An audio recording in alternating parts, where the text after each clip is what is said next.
So Isaiah chapter 64 includes these words. Do not be furious, O Lord, nor remember iniquity forever. Indeed, please look, we are all your people. Your holy cities are a wilderness. Zion is a wilderness. Jerusalem, a desolation.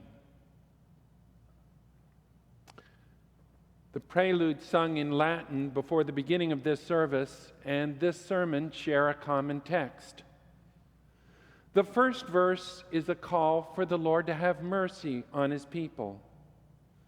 The second recognizes that the holy cities, including Jerusalem, are a desolate wilderness. For many of us, the social distancing of the last 6 months can leave life feeling emptier than we prefer. Too much like a desolate wilderness. The regular interaction with people, both close friends and acquaintances, is part of what brings richness, joy, and fulfillment to life. However, what the Lord is describing when it speaks of Zion or Jerusalem being a wilderness or desolation is a far deeper emptiness. It's an emptiness that the Lord most hopes to keep from our lives because it's an emptiness of all things that bring lasting happiness. It's an emptiness that guarantees that too much of what a person intends, thinks, says, and does will be harmful to self and others. The Lord, as the Good Shepherd, wants to lead us to learn what is true. He wants us to guide us and care about what's genuinely kind and useful in all situations. The Lord taught, I am the Good Shepherd, and I know my sheep, and am known by my own. The teachings for the new church speak about how the Lord can know us with these words. Knowing, when used in reference to God, that is, to the Lord, means endowing with charity or a quality of wise kindness.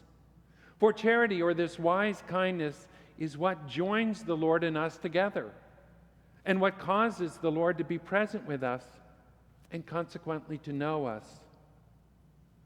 The Lord, it is true, knows all people everywhere, but he knows none in the way a father does his children, except those who are governed by the good things of love and charity.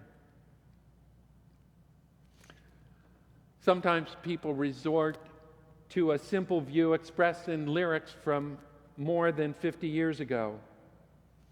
They think, all you need is love. Repeatedly in the teachings for the new church, we're encouraged to realize that all of us have a mindset that's called spiritual. The implications of this mindset is conveyed in the following passage. Spiritual people are called spiritual when they're governed by love toward the neighbor, which is charity. But love toward the neighbor or charity is implanted by means of truth. And in this way, they receive a conscience in accordance with which they act, not from an affection for good, but from an affection for truth. With them, charity looks like the affection for good, but in fact, it's the affection for truth. Because it looks like the affection for good, charity is still referred to as good. But that good is a good arising out of their faith. The sheep referred to in John 10 are people who are living a good and useful life guided by faith that has love motivating it.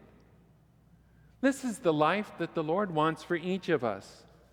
This is what, in his infinite love, wisdom, and power, he's constantly trying to draw us to. The Lord is drawing us all towards the happiness of heaven. For anyone who has some understanding of the differences between the life experienced by those who end up with eternal homes in hell versus those who end up in heaven, nearly everyone hopes for and even tends to think of themselves as deserving heaven. In the teachings for the new church, we have descriptions of people who falsely think they're able to enter heaven. Reading from Arcana Celestia. Many people convince themselves of the idea that one's life is of no consequence at all, but that acceptance into heaven is attributable to mercy alone, irrespective of the life one has led. These have been, for the most part, the kind of people who've led evil lives. These are told that the Lord never refuses anyone entrance into heaven, and that if they like, they can find this out from experience. They are therefore raised up into some community of heaven whose inhabitants have led their lives under the influence of an affection for good. That is, they've led charitable lives. But when those raised up arrive there, they begin, being evil, to suffer pain and inner torment because their life is contrary to that of heaven.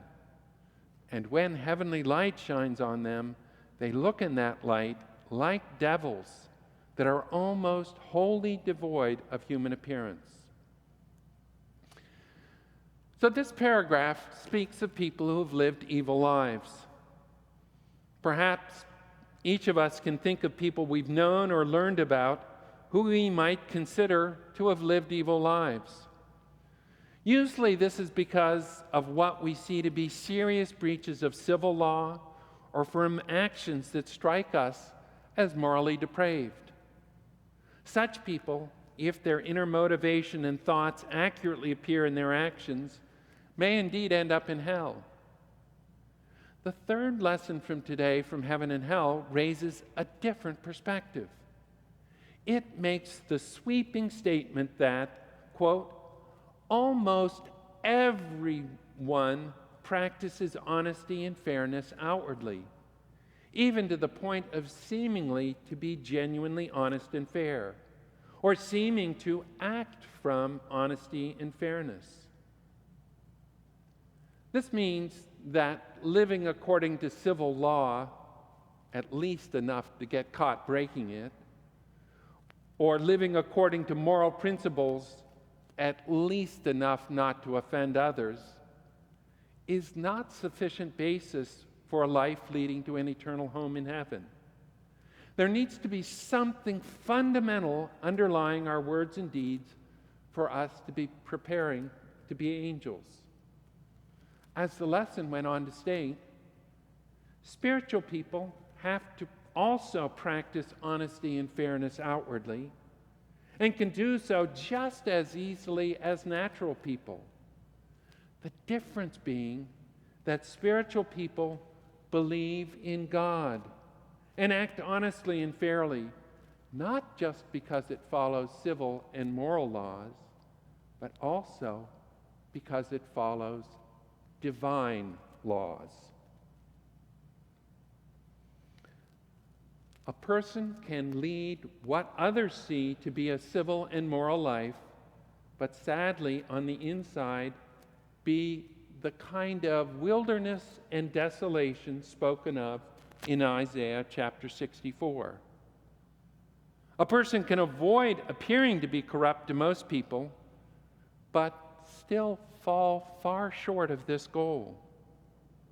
This goal is succinctly described in these words. Quote, heaven consists in a heartfelt desire that things should be better for others than for oneself, and a desire to serve others and to further their happiness, doing so with no selfish intention or desire for reward. It's these qualities that make us interiorly living, like a garden rich with beauty and fruitfulness. Their lack leads us interiorly to be like a wilderness and desolation. Well, those who know us superficially may hardly notice this lack of an interior life. Those nearest to us and who interact with us on a regular basis sometimes see concerning hints that something fundamentally less than a heartfelt desire that things be better for others than for oneself and a desire to serve others exists with us. When we recognize that this heartfelt desire is too absent from our lives, it's a strong reminder to renew our commitment to following the Good Shepherd. A wilderness and desolation can describe an individual. It can also describe groups of people, small and large. Specifically, the inner meaning of Isaiah's prophecy, your holy cities are a wilderness, Zion is a wilderness, Jerusalem a desolation, refers to the reality that the group of people who were supposed to support the Lord's church on earth were failing. They had in their fundamental quality become so corrupt that the direct effect of the teaching and leading of the church didn't lead to worship of the Lord and a good life. It actually led away from these goals. Within the group of the people who are part of this church, there still can be individuals who are being led by the Lord to heaven, but it's achieved in spite of the teaching and leading going on around them. Jesus pointed out with brutal clarity the corruption of the scribes, Pharisees, and other religious leaders of the church during his life in the world. The book of Revelation describes a time when the church had so little understanding of what the Lord truly taught and the life he calls us to, that symbolically the sun became black as sackcloth of hair, the moon became like blood, the stars of heaven fell to the earth.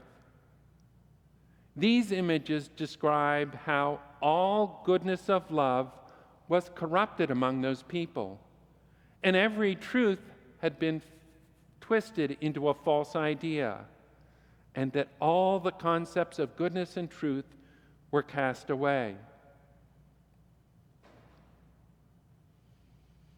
What qualities of the organizations and groups of people that we are part of strike us as supporting a heartfelt desire that things should be better for others than for oneself, and a desire to serve others?